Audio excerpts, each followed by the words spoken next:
জুলাই গণঅভ্যুত্থানে দেশের বেসরকারি বিশ্ববিদ্যালয়ের শিক্ষার্থীদের অবদান স্মরণে রাজধানী হাতিরঝিলে বর্ণাঢ্য আয়োজনে পালিত হয়েছে বেসরকারি বিশ্ববিদ্যালয় প্রতিরোধ দিবস।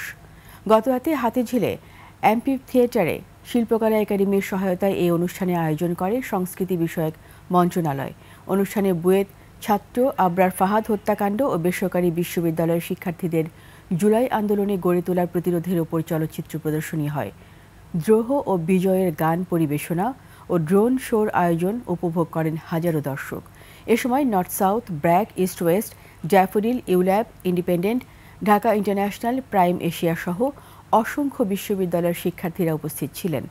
এ সময় শিক্ষার্থীরা বলেন, ২০২৪ সালে গণঅভ্যুত্থানে বেসরকারি বিশ্ববিদ্যালয়ের শিক্ষার্থীরা শুধু সক্রিয় অংশগ্রহণ করেননি, বরং প্রতিরোধের ব্যাটন তুলে নিয়েছিলেন।